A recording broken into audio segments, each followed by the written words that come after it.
The ancestor of the modern trumpet was a straight horn that could emit just a few notes.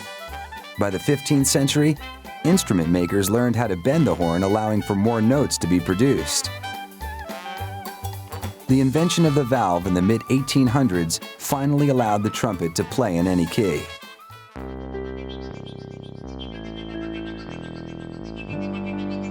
A trumpet is made up of 5 feet of tubing.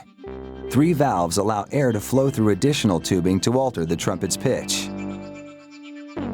Trumpets are made from sheets of metal, most often brass.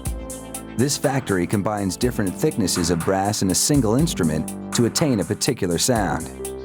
Workers first lay a template on a brass sheet and trace it out.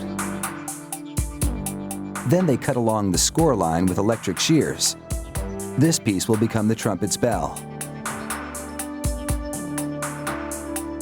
A manually operated press forms a perfect fold down the middle.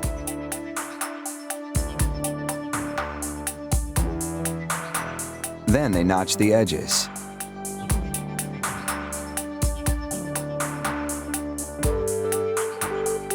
Then they close up the bell by hammering the notched pieces onto the opposite edge. They use a rawhide mallet because anything harder would damage the brass. A brass alloy is melted along the joint. It solidifies in a metal seam that permanently bonds the edges. Next, the bell goes over a cone-shaped mandrel, where the brass is hammered until it, too, is cone-shaped.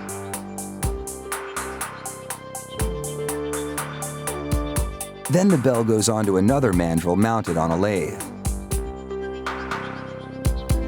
Here the brass cone is refined into a more refined shape. Then the metal is filed smooth. Now for the bell's rim, called the bead. A brass rod with a notch at the end catches the edge of the bell and rolls it back into a rim. Metal workers use what's called a concave roller to round the rim's jagged edge. Then they slide a brass alloy wire into the rim pocket. This makes the bell stronger and adds weight to the edge of the flare to project the sound better. They roll the rim over even more to enclose the wire.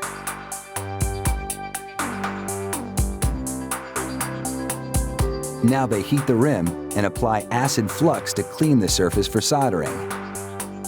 Lead or silver solder ensures the wire won't rattle when the bell vibrates. After wiping off the excess flux, the bell goes back on the lathe to scrape off the excess solder.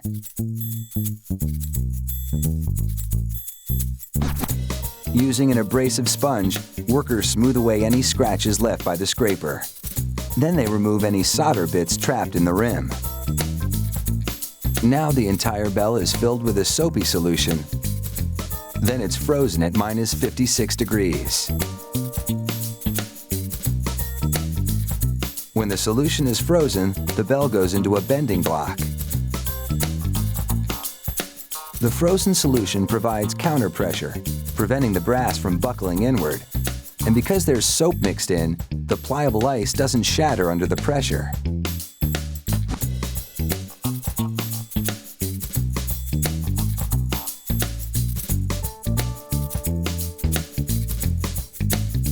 After the angle of the bend is checked with a gauge, the bell is defrosted.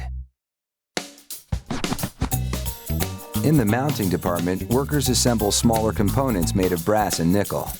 Valve casings, the sliding tubes to which they connect, the slide for tuning the trumpet, the pipe that holds the mouthpiece. Then they solder on the bell.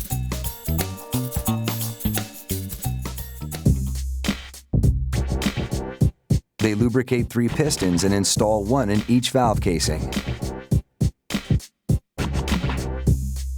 These slides have to be loose enough to move, but tight enough to prevent air leaks. 1 slide has a finger ring for holding the trumpet. After polishing and lacquering the brass, workers test the trumpet for sound quality. This is one company that likes to blow its own horn.